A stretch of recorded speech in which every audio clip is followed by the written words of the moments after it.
Ladies and gentlemen, please welcome founder of Bloomberg LP and Bloomberg Philanthropies and 108th Mayor of New York City, the Honorable Michael R. Bloomberg.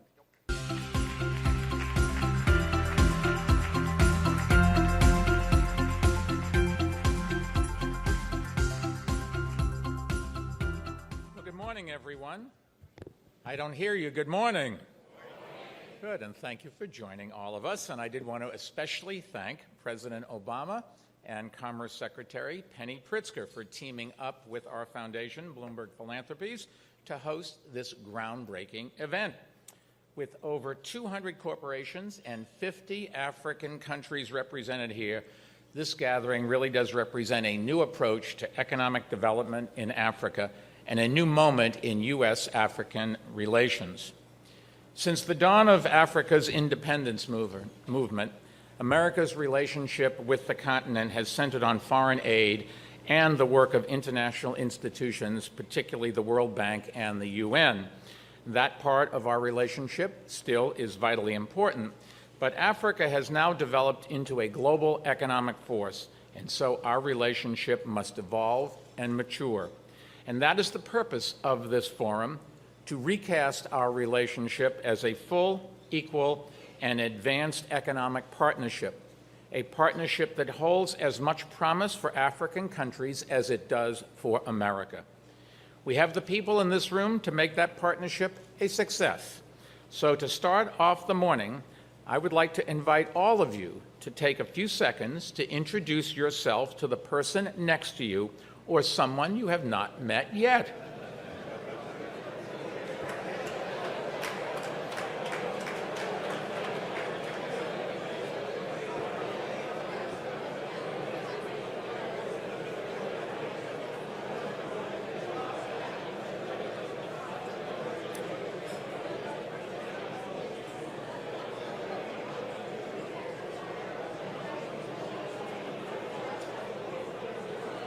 Well, we can go on with this. This is doing exactly what we want to do.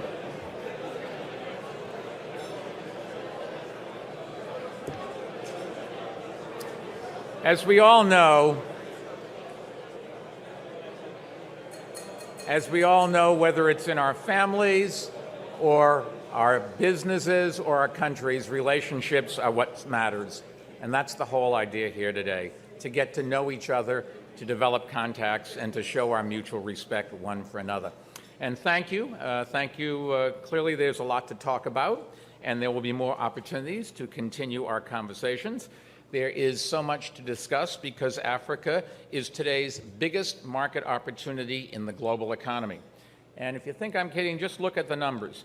Africa is expected to reach a 5% overall growth rate in 2015. It boasts 6 of the world's 10 fastest growing economies. It registered more than 400,000 new companies in the last year alone, and its middle class, or consumer class, is the fastest growing in the world.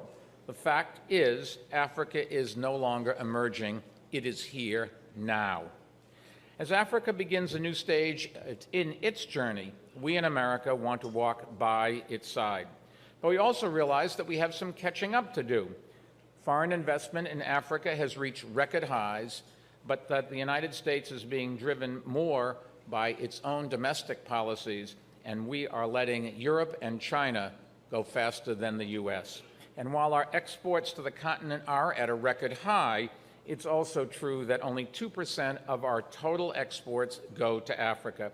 And that means that we're missing out on a major opportunity to create jobs here at home. In America, there is a disconnect between the reality of the African market and the perception of the African market. And this conference is aimed at fixing that. Countries and companies that ignore the African market do so at their own peril, and that will become increasingly true with each passing year.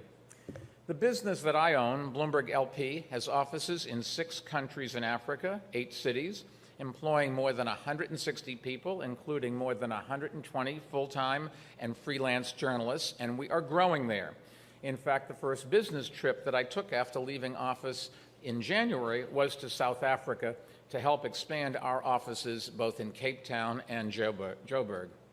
While I was there, we also launched a $10 million training program to increase financial reporting on the continent and help make African markets more transparent. We work closely with African financial institutions, private companies, and central bankers to help them maximize efficiency, mitigate risk, and increase capital flows. And that not only helps the local financial markets, it also helps attract more foreign investment. My foundation has also been investing in Africa for years. We didn't just start helping Africa, we've been doing it for a long time because the research is clear that perhaps the best single investment you can make to spur economic development is to improve public health. In Zambia, for instance, we're working to stop the spread of malaria. In Tanzania, Senegal, Uganda, and Burkina Faso, we're helping to prevent maternal deaths. And in 34 countries, we're fighting to reduce the deadly scourge of tobacco use. All of those efforts are saving lives and also supporting economic development, because the healthier a society is, the more productive it is, and the greater its potential for growth. We're also working to create jobs through training programs in Rwanda and the Democratic Republic of Congo. President Paul Kagame of Rwanda and President Joseph Kabila of the Democratic Republic of the Congo are both here today, and both have been leaders in promoting sustainable farming. And to support that work, we provide the resources and training to help women create independent coffee farming businesses. More than 108,000 women have benefited from this program so far, and if you had a cup of coffee this morning, you are benefiting from it too. Now, if you didn't get much sleep last night, have a second cup. In the decades ahead, I don't think there's any limit to the progress that Africa can make. Imagine for a moment an African labor force that will surpass India's and triple the size of Europe's.